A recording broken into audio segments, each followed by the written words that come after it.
Tá? Então, por que, que a gente precisa fazer a jornada do ego? Por que, que a gente está fazendo essa jornada? Porque ela vai explicar para a gente o que é o ego a fundo, de uma forma clara, de uma forma prática, de uma forma que a gente entenda de verdade o que é essa tal do ego. Porque se você não entende essa questão do ego, se você não acha exemplo, se você não faz caber, você não entende essa raiz tão clara da dor. É muito clara, mas parece muito complexa, porque a gente fala do ego como se ele fosse um mistério. Cada um fala dele como se ele fosse uma coisa misteriosa, cada um fala de um jeito.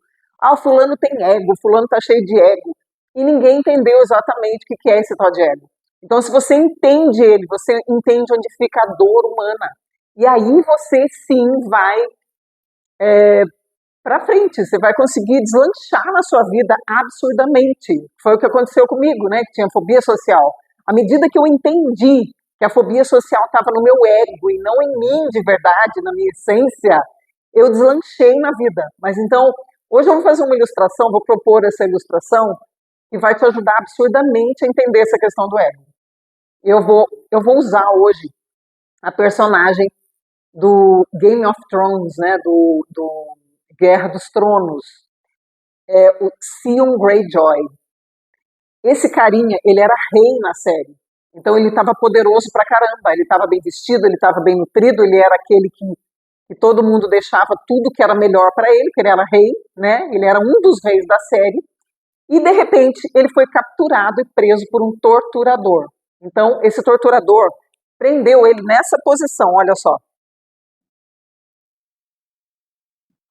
Ele ficou com os braços presos para cima e as pernas presas para baixo, numa condição ali totalmente subhumana, já a começar por isso aí. Então o torturador comia na frente dele, trazia uma mulher nua ali perto dele e depois, na hora que ele ficava excitado, ele tirava a mulher. Então, enfim, ele fez torturas absurdas, né?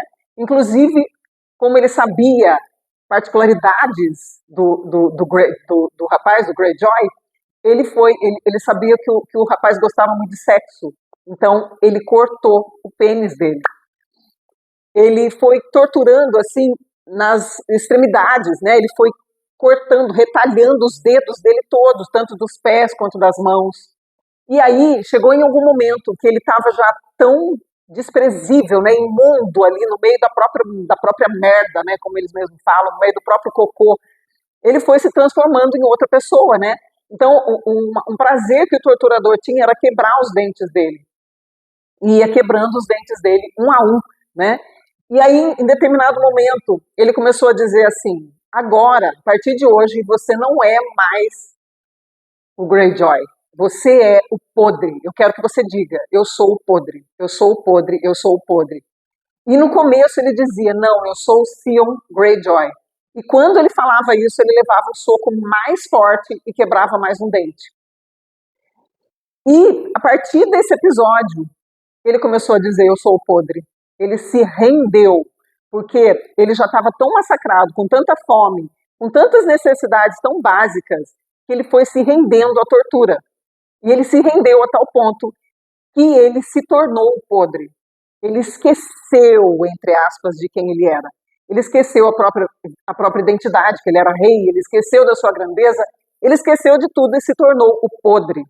A partir de que ele se tornou totalmente o podre, então o torturador tirou ele da posição, né, de X, tirou ele ali, daquela tortura, né, mas ele continuou sendo torturado psicologicamente.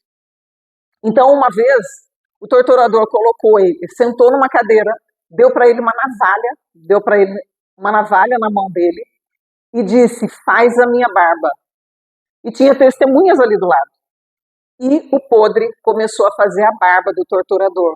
Então ele tinha a navalha na mão, ele tinha a garganta do torturador, mas ele não cortava. Por que será?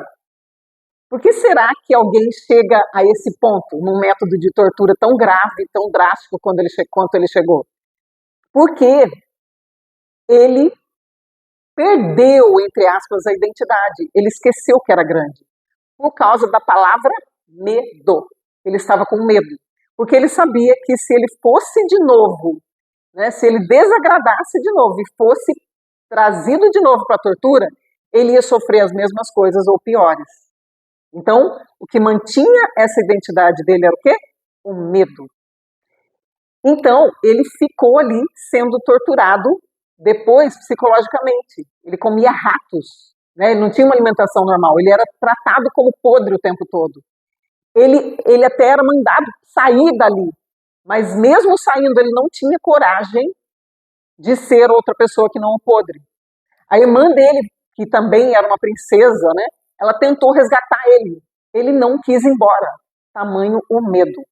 Então, onde que eu quero chegar nisso em relação ao ego? O ego é uma situação assim. Nós estamos totalmente desamparados perante os adultos. Ah, mas eu estou comparando os adultos aos torturadores do filme Greyjoy. É que, assim, de certa forma, os adultos têm todo o poder sobre nós. Então, eles acabam nos torturando sem perceber e sem saber, até porque eles também foram torturados quando eles eram crianças. Ou seja, verdades que os adultos querem que a gente tenha como verdades também, eles vão nos enfiando goela abaixo.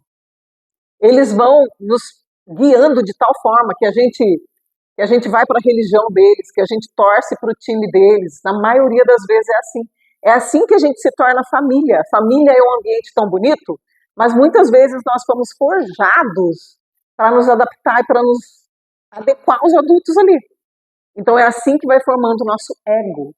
Nós vamos criando uma identidade falsa que nós nem sabemos mais da nossa grandeza, nós nem sabemos mais quem somos originalmente, nós esquecemos que somos imagem e semelhança de Deus, e por medo de sermos punidos pelos adultos, nós vamos ganhando uma nova identidade.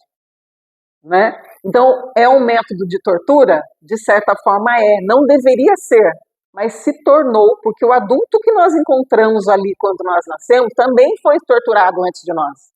Então, ele vai repassando isso adiante, né? Então, o que acontece? Quando alguém tenta libertar o Greyjoy, ele não quer ser liberto, porque ele pensa que aquela ali é a vida dele agora. Então, ele se sente muito, muito honrado quando o torturador faz qualquer coisa. Por exemplo, tem um momento que o torturador põe ele para tomar banho, dá um banho de presente para ele, olha só.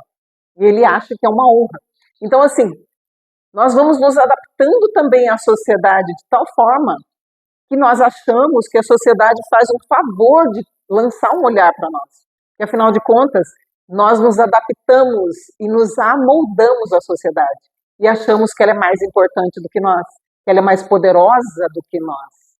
Né? Então, essa tortura que é o ego. Por quê? Nós nos identificamos com a pequenez e fazemos tudo para caber no espaço do outro. Essa é a grande tortura do ego. Né? Nós temos esquecido que somos reis, nós temos esquecido a nossa verdadeira identidade.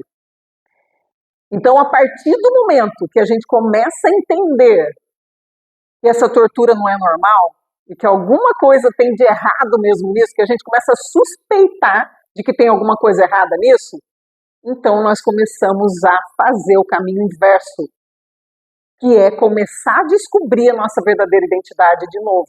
No começo vai dar medo, porque nós temos medo de sermos punidos de novo, de não gostarem de nós de novo, de termos uma represália em troca do nosso desejo de liberdade. Enfim, nós vamos ficar assustados e com medo. Mas a questão é que, com consciência, nós vamos entender que é melhor a morte do que ficar ali naquela prisão, né? É melhor morrer do que virar um rato, né? Na presença do outro, como se o outro fosse mais importante que nós. Então, assim, a grande questão é que essa tortura, né, no nosso caso, a gente não precisa morrer, né? Porque não é tão grave a tortura, né? Eu só estou contando dessa forma a tortura do Greyjoy para que você entenda que é uma tortura, né? Embora a gente pareça tão bem, né? Todo mundo felizinho no Instagram e parece que nada está acontecendo de errado, está tudo bem, aparentemente. Mas a tortura continua lá, a dor continua lá. É a dor do vazio, né? Porque a sua vida poderia ser bem melhor. Será que o Greyjoy estava lá feliz lá com o mestre dele, com o torturador dele? É claro que não, ele estava contra a vontade. Embora Ele fazia até a barba do torturador e parecia que ele estava feliz ali. Tudo indicava que ele estava feliz. Quem via ele naquela nova fase dele, já totalmente domado, pareceria que ele estava bem, pareceria que estava tudo bem com ele, mas na verdade não estava. Então, a grande questão é nós entendermos que nós não estamos bem. Nós estamos fingindo que estamos bem porque nós achamos que essa é a nossa condição real. Mas eu estou te dando a notícia aqui de que essa não é a sua condição real. Essa não é a sua condição natural. Você nasceu para muito mais do que isso. Você nasceu e a sua natureza, ela é espiritual.